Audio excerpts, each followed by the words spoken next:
So here we are at base camp. It's about 10 to 9. A little nervous, but I think things are going okay. I'm just waiting for the speakers to get ready, and I'm ready.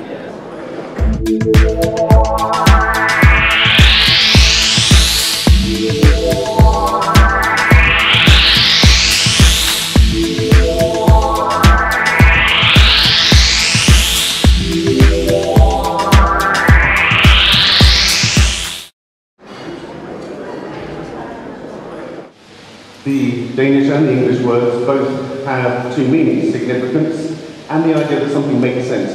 It has a point to it.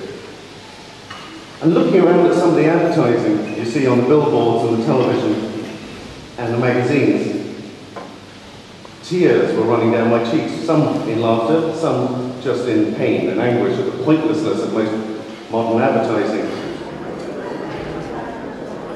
And you can say that's perhaps because we are not emotional enough, and that's because we haven't got enough empathy, but you could say too that it's because we lack knowledge in future. A lot of you voting here, so depending on whether you're very conservative or very forward thinking, I think we'll have some really clear on what will happen. But unfortunately, they're finding more and more they're bored with product offer and the way that brands, retailers, and services are talking to them. I think this says it all. Denmark is very expensive, but 500,000, 600,000 cars, you come out from the car dealer with a brand new car, what do? You go to the gas station because it's never filled up from the car dealer, so you go to the gas station, and what do you do there? Do you mix gasoline with water? No. Soft rebellion, which is this sort of anti-corporate thing, sorry for those of you from very large corporate entities, and emotional manipulation being a slightly bad word, but I mean in a good sense, through technology. Knowledge, good. Friendliness. Friendliness, yes, it would be nice to experience it. Yeah. Engagement. Where people who do this kind of personal productivity stuff, some of them are excellent in terms of what the source of ideas. I haven't still got time to do now, I'll certainly send you some suggestions. And what they say is this is a windmill above a car park in Croydon. It's where you don't want to be in Britain. And it generates enough energy for about 8 homes for a week. And if you read what it says, while some installations only produce very modest levels of energy, in other words, none.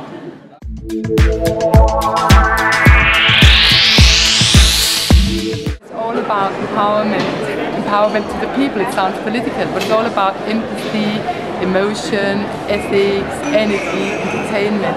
All the E word that really forms the foundation of the emotional era where we already are, but are also heading towards. And the 4 types? How did you come up with these 4 types?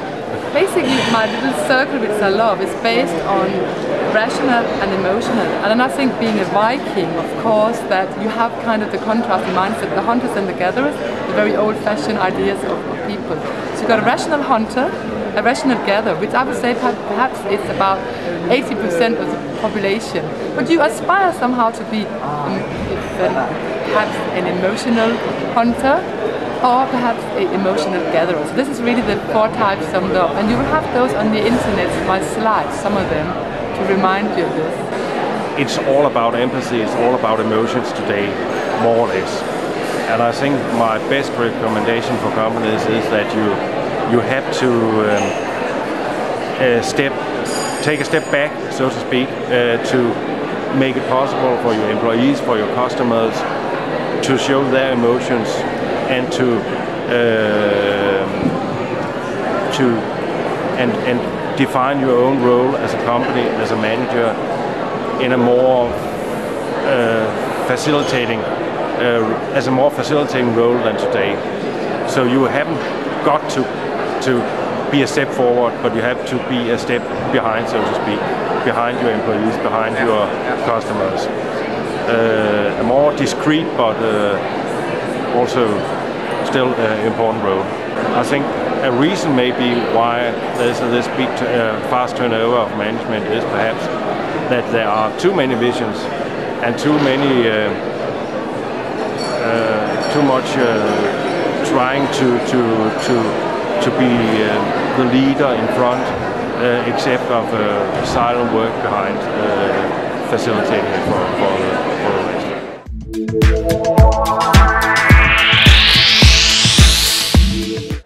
I mean, first of all, we have to take responsibility for ourselves and our living.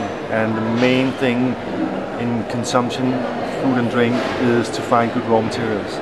And we all depend of the ability of finding that, which is only possible if a larger scale of the population does so. So every time you go shopping, you get a taste, and you should actually buy the more expensive goods because they contain vitamins and minerals and taste. And taste is not for fun; it's simply to find out if there's something in it or not. And if you succeed doing that, the rest is simple. I mean, then you do the cooking with the lemon, salt, and olive oil. With the veggies, and eat a little less of the meat, but super good meat, and you will find you will simply feel the difference in the food and the fuel that you are adding to your super engine, which your body is. Do you think this could translate into how we consume generally, not only food but other things? I think so, because food is one of the biggest denominators in the world. And if you can relate to quality in everyday lives, which is food also, then I think it would be no problem to relate to quality in furniture and cars and bicycles and cameras and television and journalism or whatever. Okay, the three main points of the presentation I was making was it's okay talking about time to think, but you actually have to do practical things to create time to think. And there are a lot of options out there as to how you can do that. Technology literacy is one, eliminating a lot of unnecessary work in the organisation is a second.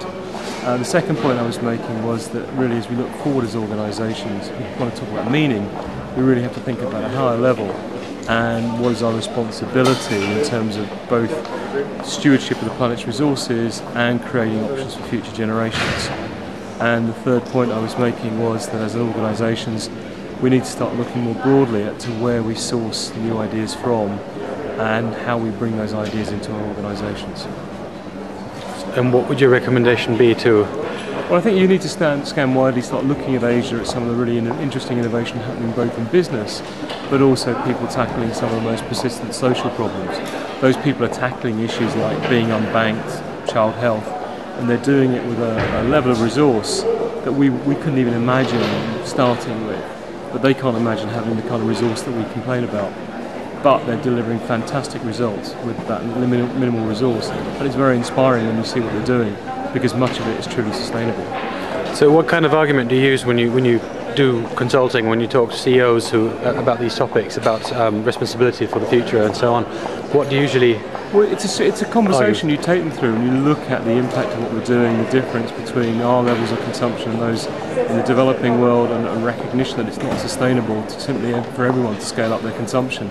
We have to get much more innovative in reducing our consumption resources, in using smart materials and recycling and reducing our overall footprint. Businesses now get that, but what they want is a level playing field so that they get a feeling that everyone's trying to tackle the same issues. But what they are recognising is once they start, there's a big cost saving and there's a big PR gain when people start to see that these businesses are showing that they genuinely care about the world they live in. Would you say that introducing savings does include an investment, an initial investment, and that sort of works against the short-term thinking? It can do, but there's now enough evidence out there that those investments pay back.